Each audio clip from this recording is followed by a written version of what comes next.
के basic mathematics के नए वीडियो में सभी को फिर से बहुत बहुत स्वागत है। डियर स्टूडेंट, इस लेक्चर में हम आपको एक्सरसाइज 3 के अंतर्गत प्रतिस्थापन विधि द्वारा दो चर वाले रैखिक समीकरण युग्म को हल करना सिखाएंगे। स्टूडेंट, पिछले लेक्चर तक हमने आपको ग्राफी विधि द्वारा दो चर वाले रैखिक समीकरण युग्म को हल करना सिखा दिए थे और साथ ही साथ अनुपातों a1/a2, b1/b2 और c1/c2 की तुलना के द्वारा रैखिक समीकरण युग्म एक दूसरे के संगत है या असंगत है ये भी सिखा दिए थे बच्चों। अगर आप पिछले सारे वीडियो को देखना चाहते हैं तो यहाँ पर आई का आइकॉन बना है, उस पर आप क्लिक करके एक्सरसाइज 3 के वीडियो का प्लेलिस्ट देख के इन सारी चीज़ों की जानकारी ले सकते हैं बच्चों।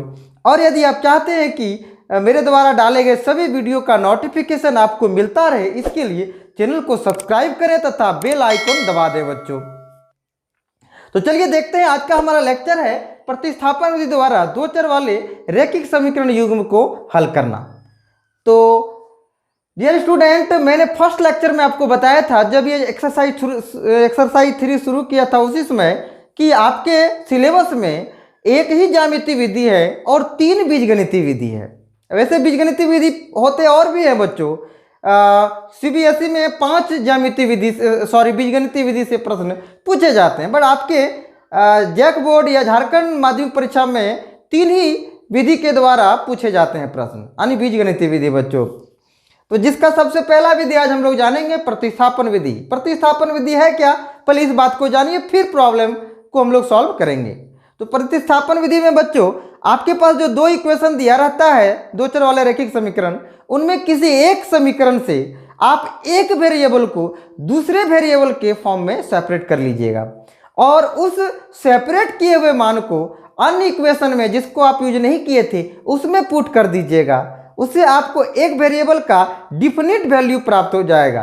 अब उस डिफिनिट वैल्यू को फिर से दूसरे इक्वेशन में पुट कर दीजिएगा। ये पहला दूसरा आपको काफ़ी प्रॉब्लम हो रहा होगा बच्चों। अभी लिखते हैं, एक ही बार में समझ में आएगा। देखिए, तो सबसे पहले लिखते हैं, इसका 1 नंबर क्वेश्चन आपके पास होगा x + y = 14 और दूसरा इक्वेशन है x - y = 4। इसको हल कैसे करेंगे देखिए। तो चूंकि दिया गया रैखिक समीकरण युग्म दिया गया, हो सकता है बच्चों आपको देखने में कठिनाई हो, इसलिए मैं बोलता ज्यादा हूं, आप सुन के भी कर सकते हैं काम। दिया गया रैखिक समीकरण युग्म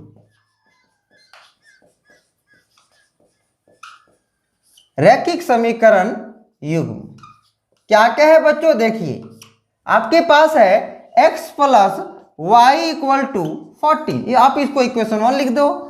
x - y = 4 इक्वेशन 2 हो गया। मैंने क्या कहा, किसी एक समीकरण से किसी एक वेरिएबल को आप सेपरेट कर दो। आपकी इच्छा, आप इक्वेशन 1 इक्वेशन 2 किसी को भी आप ले सकते हो बच्चों। तो चलो मैं इक्वेशन 1 को ही लेता हूं। तो लिखेंगे समीकरण 1 से आप y सेपरेट करना चाहो y करो, x करना चाहो x करो। तो लिखेंगे हम, चलो y को ही सेपरेट करते हैं बच्चों। अब मैं जो भी बातें कह रहा हूं आप घर में वो काम करके देखेंगे। जैसे मैं अभी y सेपरेट कर रहा हूं, आप घर में x को सेपरेट करके देखना क्या सेम रिजल्ट आ रहा है। अगर नहीं आता है तो आप कमेंट बॉक्स में लिखिए कि सर मैंने x को सेपरेट किया तो डिफरेंट वैल्यू आ गया। नो, सेम वैल्यू आएगा। फाइनल जो रिजल्ट होगा x और y का वो सेम ही आएगा बच्चों। तो चलिए देखते हैं। क्योंकि y = x को ऊपर ले जा रहे हैं तो 14 - x। अब y के इस मान को इसमें पुट करेंगे, क्योंकि y का जो यह वैल्यू है वो हमने इक्वेशन 1 से लाया है, इसलिए उस वैल्यू को अब 2 में रखेंगे। अब y के इस मान को समीकरण 2 में रखने पर समीकरण 2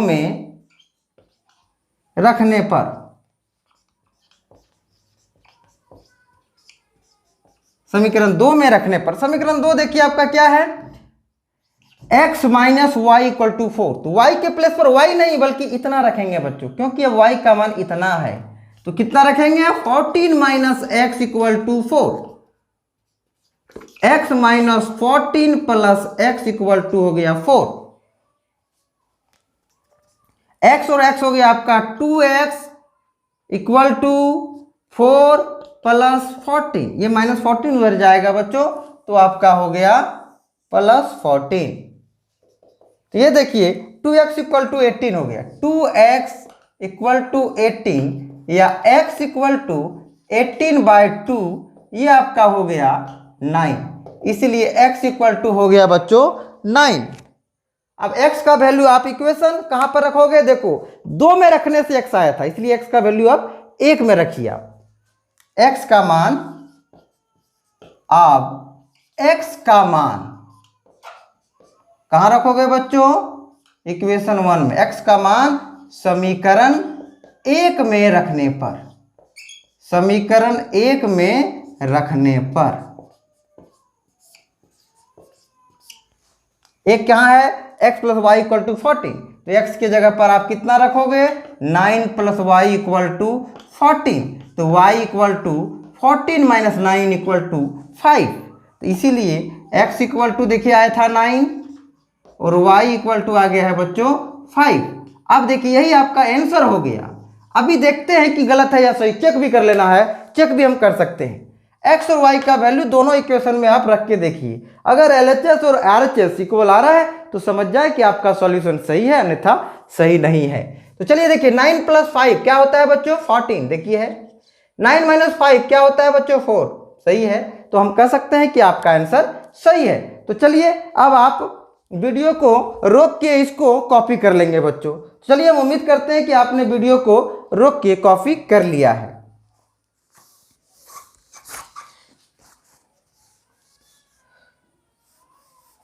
आप समझ पा रहे होंगे मैं इस तरह क्यों मिटा रहा हूं, क्योंकि ये सारे स्टेटमेंट इसी तरह से हर क्वेश्चन में आप यूज करना है आपको। तो दूसरा इक्वेशन देखिए हम लोग लिखते हैं, दूसरा इक्वेशन है s minus t equal to 3।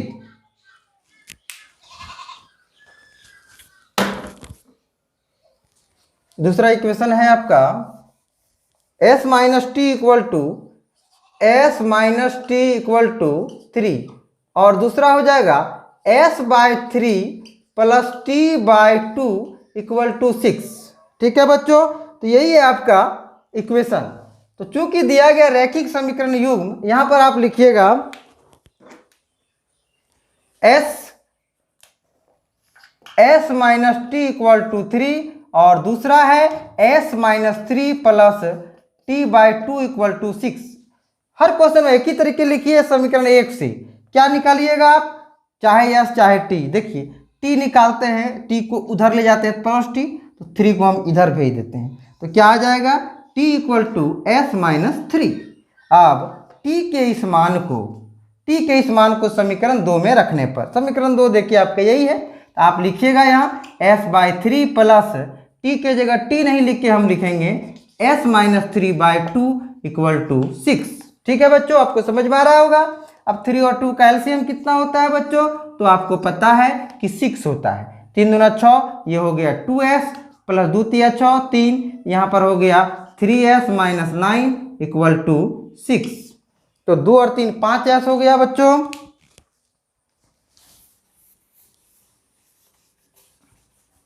दो और 3 हो गया 5s,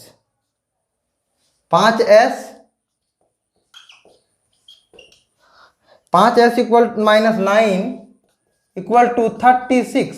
तो 5s इक्वल टू हो गया 36 प्लस 9 इक्वल टू 45, इसीलिए s इक्वल टू 45/5, ये कट गया 9 बार में, बराबर 9।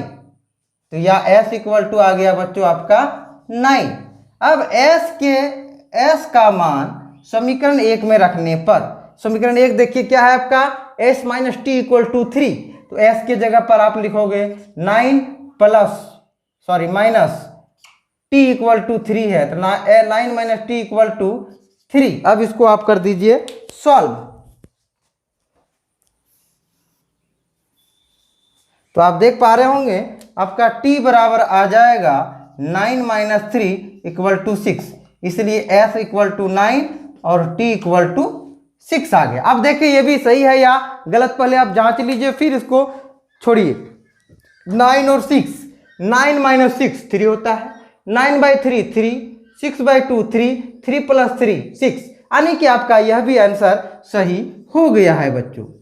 चलिए अब आप इसको वीडियो को रोकिए और कॉपी कर लीजिए। कॉपी कर लिए होंगे आप। एक बात बताऊंगा मैं बच्चों आपको अगले क्वेश्चन को सॉल्व करने के पहले कि आपके वार्षिक माध्यमिक परीक्षा में वैसे ही प्रश्न पूछे जाते हैं जिसका एक और केवल एक हल हो, यानी अद्वितीय हल हो। और अद्वितीय हल होने का स्थिति है a1/a2 is not equal to b1/b2 हो। यदि a1/a2 equal to b1/b2 equal to c1/c2 आ जाए तो रैखिक समीकरण युग्म का अनेक हल होता है और उसे प्रतिस्थापन विधि द्वारा कोई एक हल नहीं निकाल के अनेक हल निकल जाता है बच्चों। इसलिए प्रतिस्थापन विधि में जब भी दिया जाएगा आपको अद्वितीय हल निकलने वाला क्वेश्चन ही दिया जाएगा। आगे जो भी इस चैप्टर में क्वेश्चन है बच्चों, कुछ क्वेश्चन रूट में है, कुछ क्वेश्चन दशमलव में है। आप दशमलव या रूट से नहीं घबराइए, रूट को अपने जगह पर रहने दीजिए, दशमलव को अपने जगह पर रहने दीजिए। इस क्वेश्चन में जैसा आप किए हैं सेपरेट करने का काम, बस उस क्वेश्चन में भी आप सेपरेट कर लीजिएगा और जिसका अनेक हल होगा वो क्वेश्चन आपको दिया ही नहीं जाएगा। पर हम चाहते हैं कि अनेक हल वाला भी एक क्वेश्चन आपके लिए सॉल्व कर दें। तो चलिए चलते हैं क्वेश्चन नंबर 3 के लिए। क्वेश्चन नंबर 3 क्या है देखते हैं।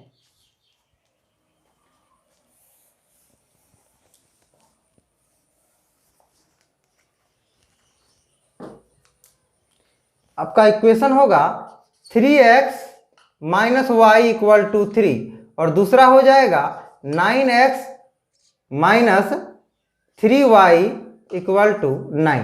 यही है बच्चों। तो यहां भी वही लिखेंगे। आप 2 नंबर कॉपी कर लिए होंगे बच्चों, हम 2 नंबर मिटा रहे हैं। केवल और केवल यही सब स्टेटमेंट हम रखते हैं क्योंकि अभी इसको यूज करेंगे। बार बार लिखना नहीं पड़ता है क्योंकि वीडियो इससे लंबा होता है, हम उस लंबा होने से बचते हैं। चलिए तो चलिए, चूंकि दिया गया रैखिक समीकरण युग्म आपका है 3x - y = 3 और दूसरा है 9x - 3y = 9। आप देख सकते हैं 3 × 3 = 9 यानी 1/3, -1/-3 1/3, 3 × 3 = 9 1/3। हम देख रहे हैं कि a1/a2 बराबर b1/b2 बराबर c1/c2 है, इसलिए इसका अनेक हल होगा। और अनेक हल होने की स्थिति में क्या हो जाता है आप आगे देखिए। तो समीकरण 1 से पकड़िए, जैसे पकड़ रहे थे वैसे इसमें भी पकड़ेंगे। चूंकि समीकरण 1 से चूंकि y = क्या हो रहा है बच्चों, तो 3x - 3, 3x - 3। अब y के इस मान को समीकरण 2 में रखने पर यहाँ हो जाएगा आपका 9x - 3, y के प्लेस पर आप क्या रखोगे, तो 3x - 3 रखोगे। अब इसको कर दीजिए आप सॉल्व। इधर क्या था बच्चों, 9x - 3y = 9 था, तो 9 लिख दिए। अब ये कट गया। अब आप देखिए तो 9 बराबर 9 आ गया। अब x का कुछ भी मान रखोगे 9 बराबर 9, वहां पर वेरिएबल दिख ही नहीं रहा है। क्या होगा, x का मान 1 रखेंगे तो y का मान भी आएगा, x का मान 2 रखेंगे तो y का भी मान आएगा। अब x का मान यहाँ रखेंगे तो पता नहीं चलेगा, आपको यहीं पे रखना होगा किसी एक में। जो भी मान रख सकते हैं आप, दोनों के लिए वो सत्य है, यानी x का प्रत्येक मान दोनों इक्वेशन के लिए सत्य है। अतः ऐसी स्थिति तभी उत्पन्न होती है जब रैखिक समीकरण युग्म एक ही हो। ठीक है बच्चों, यानी दोनों रैखिक समीकरण एक ही हो। तो ये प्रश्न आते नहीं एग्जाम में आपके लिए। अगर आप यहाँ पर वैसे तो इसका सॉल्यूशन यहीं पर हो गया, ये अब आपको नहीं उतारना है, केवल लिखना है यह x के किसी भी मान के लिए सत्य है और ऐसी स्थिति तब उत्पन्न होती है जब दोनों रैखिक समीकरण एक ही हो। बस आपको यही लिखना है। तो ठीक है बच्चों, अगर वीडियो अच्छा लगा हो तो लाइक बनता ही है बच्चों, लाइक कर दें और अपने सभी मित्रों के पास इसको शेयर भी करें और हमको मोटिवेशन मिलता रहे, इसके लिए आप मेरे चैनल को सब्सक्राइब कर दें तथा बेल आइकन दबा दें बच्चों। धन्यवाद।